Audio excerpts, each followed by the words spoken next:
Hello my shining stars.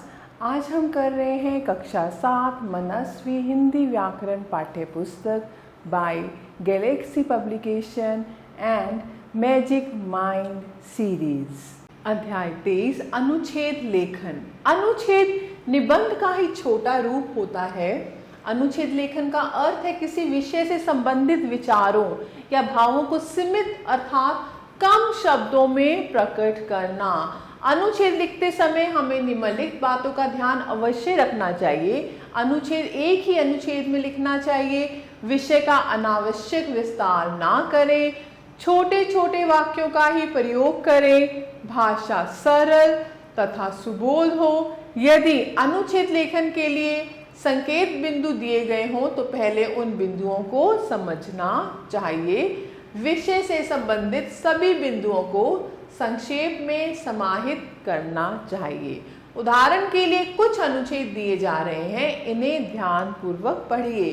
तो पहला है संतुलित पौष्टिक खाओ, तन मन जगाओ।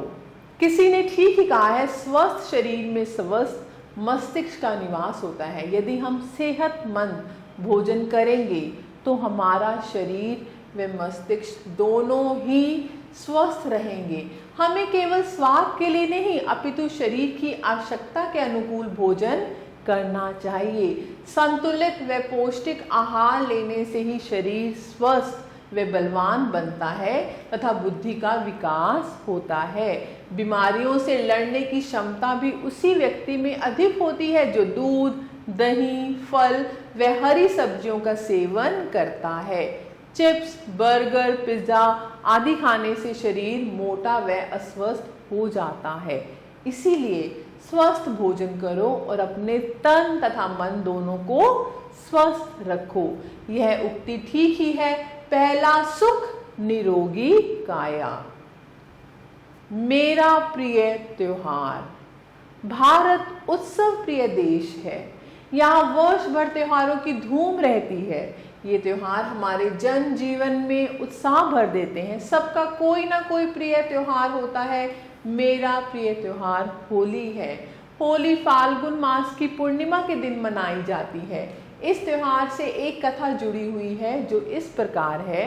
हिरण्यकश्यप एक नास्तिक असुर राजा था, जबकि उसका पुत्र प्रहलाद हमेशा ईश्वर की उपासना करता रहता था।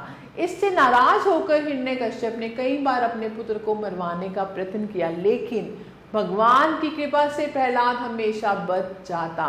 राजा हिरण्यकश्यप की बहन होलिका को आग में ना जलने का वरदान प्राप्त था। एक बार राजा ने प्रहलाद को मारने के लिए उसे होलिका की गोद में आग पर बिठा दिया। ईश्वर की कृपा से होलिका जल गई, जबकि प्रहलाद बच गया। इसी कारण एक दिन पहले होलिका दहन किया जाता है। अगले दिन सभी लोग रंग गुलाल खेलने लगते हैं। सारा वातावरण रंग बिरंगा हो जाता है।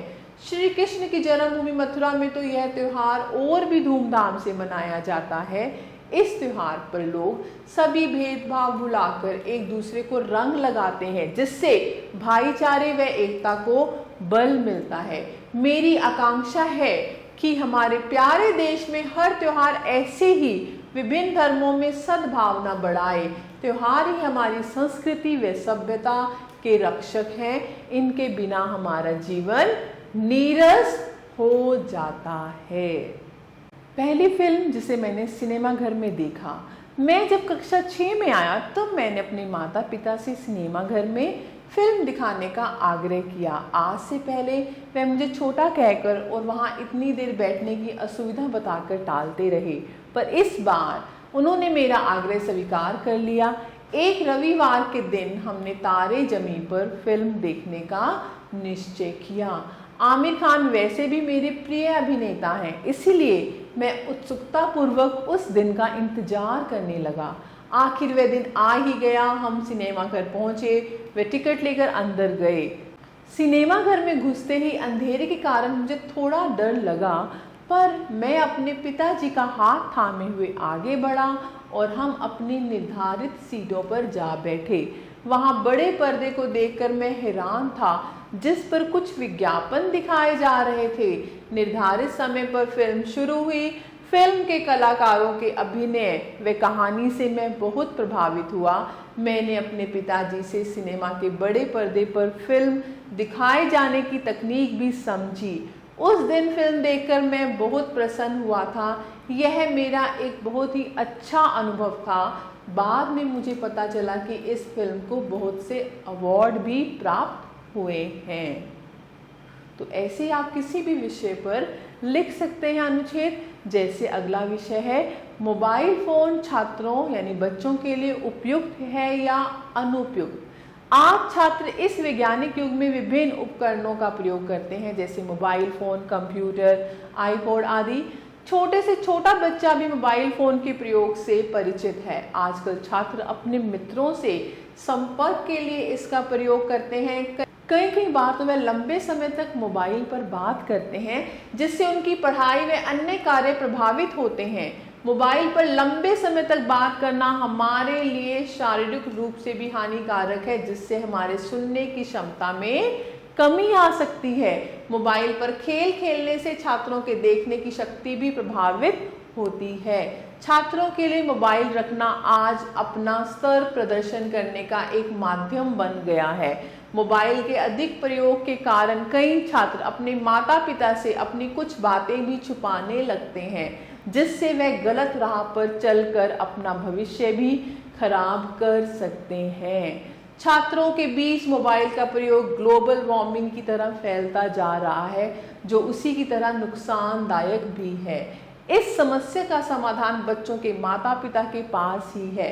यदि वे अपने बच्चों को कोई ऐसी सुविधा देते हैं तो यह उन्हें ही तय करना है कि इसकी सीमा क्या होगी, ताकि यह उनके लिए नुकसान का कारण ना बने।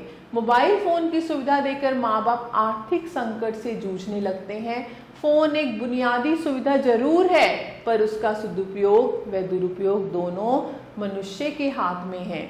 मेरे अनुसार यह एक वरदान है जिसका सदुपयोग होना चाहिए। ऐसे पांचवा है, मेरी पहली विमान यात्रा। जब मैं बहुत छोटी थी तो आकाश में हवाई जहाज को देखकर बहुत खुश होती थी। मैंने अभी आयु के 9 वर्ष ही पार किए थे, तभी मुझे परिवार के साथ सिंगापुर जाने का अवसर प्राप्त हुआ। पहली बार विमान में बैठने के ख्याल से ही मेरा मन खुशी से झूम उठा। आखिर वह दिन आ ही गया जिसका मैं स्वप्न देखती थी। विमान में बैठना बहुत ही रोमांचक व उत्साहपूर्ण था। जैसे ही विमान ऊपर की ओर उड़ने लगा तो मुझे थोड़ा डर लगा, किंतु थोड़ी देर बाद ही उसके उड़ान भर लेने पर मुझे रोमांच हुआ। विमान की खिड़की से नीचे देखने पर एक छोटी जगमगाती दुनिया देख मुझे बहुत खुशी मिली। समय समय पर यात्रा संबंधी उचित निर्देश यात्रियों को दिए जा रहे थे। सभी यात्रियों को जलपान कराया गया। मैंने भी अपना मनपसंद जूस पिया और सामने की स्क्रीन पर फिल्म देखने लगी। मेरे माता पिता व भाई तो सो गए थे, परंतु मेरी आंखों में नींद कहाँ। मैं इस यात्रा के हर पल का आनंद लेना चाहती थी। बादलों में से निकलकर जब मेरा जहाज गुजरा तो ऐसा लगा जैसे मैं बादलों में बैठी हूँ। कुछ समय बाद हमें सीट बेल्ट बांधने के निर्देश मिले, क्योंकि जहाज नीचे उतर रहा था। जब मैं विमान से बाहर निकली तो मेरी खुशी का ठिकाना नहीं था। मैंने अपने माता पिता को इस हवाई यात्रा के रोचक अनुभव के लिए धन्यवाद दिया। तो मेरे प्यारे बच्चों, अब आपकी बारी है। कुछ विषय इस पर हैं, जैसे मेरा प्रिय पर्यटन स्थल, प्रदूषण, मनपसंद अभिनेता। तो आप इन पर अनुच्छेद लिख सकते हैं। मैं आशा करती हूँ आपको अध्याय अच्छे से समझ आया होगा। तहे दिल से आप सभी बच्चों का धन्यवाद। स्वस्थ रहिए, खुश रहिए।